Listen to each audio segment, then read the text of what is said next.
As the number of remakes of retro titles increases, we're here to add one more to the pile.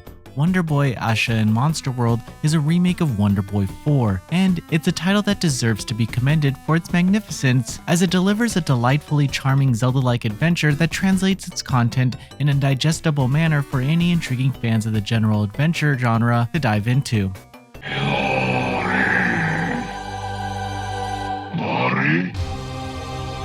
Wonder Boy, Asha, and Monster World has players control a young adventurer named Asha who is tasked with freeing 4 spirits contained by dark forces. Players eventually hatch a special pet known as a Pepalogo. This endearing little guy is an invaluable helper for much of the platforming and other trials to come. The narrative is light, to the point, and never invasive of the gameplay experience. It's from a time of old in that particular regard. However, even as someone who vastly prefers well-constructed narratives, the casual nature of the plot was far from a detriment. One engaging trait that stuck out to me was the dialogue of the NPCs and how they changed after progression through dungeons. While there is a minute amount of characters to talk to, there is at least a baseline personality in most of them to detect changes with their attitudes as the narrative marches forward. Each area felt like I was stepping into a picture book, which was immediately apparent after the first seconds of movement. From the lush forest to the high cliff tops, there is an immense variety of maps that all manage to be distinct from one another despite the omnipresent vibrancy of the coloration. Gameplay consists of performing light platforming challenges, solving simple puzzles, and hacking away at enemies.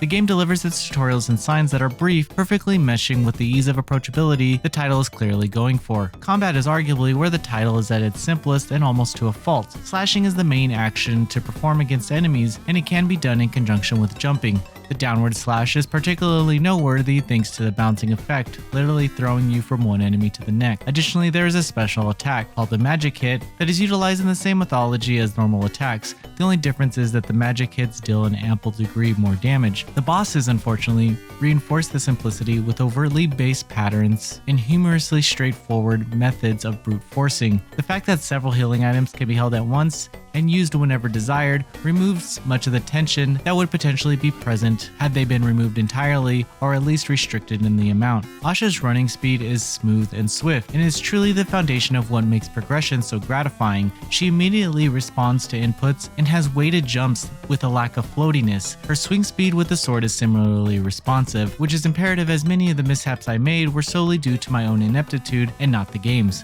The Pepalogu's primary function is that it allows Asha to float when held and to double jump. For as helpful as it is though, it must always be summoned with L1 or R1, so it can quickly become monotonous in sections requiring repeated usage. Unlike Asha's actions responding to inputs right away, the Pepalogu's response time is dependent on its distance. This occasionally creates awkward moments of stillness where it became a waiting game above all else. Still, the pet is used for some puzzle elements, such as putting out minuscule fires or acting as a platform for lava geysers. There were some RPG elements presented in this adventure, though they are rather light in implementation. Swords, shields, and bracelets can all be bought in the hub town. Upgrading bracelets is by far the most thoughtless when it comes to spending currencies, since there is a baseline enhancement with no downsides to doing so. They increase health and each tier is an objective betterment from its prior iteration. Shields require a semblance of more thought due to them inhibiting specified elements and attacks that select percentages of success. Lastly, swords are a tad more intriguing to take into account. Each sword has its own base attack stat, coupled with individual charge times for reaching magical hit usability. While the differences between some of the equipment are conceptually enticing, few of them require any thought. The ease at which players can brute force encounters with healing items somewhat invalidated the notion of these RPG elements to an extent. However, this more casually styled approach also makes for a comfy adventure. The soundtrack was unexpectedly sensational, with some of the dungeon themes providing a considerable amount of instilled identity to each of the areas. The town theme specifically was simultaneously wholesome and pure. This boasted the comfortable atmosphere and created a riveting contrast with the darker elements exuded by certain NPCs during progression.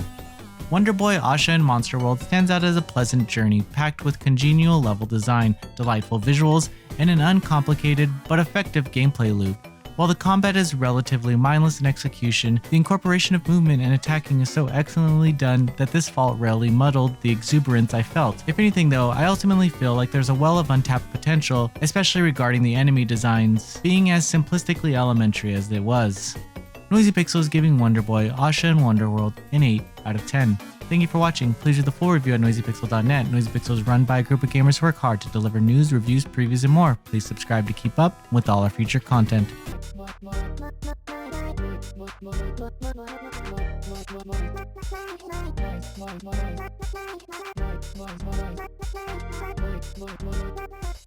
Voice Pixel.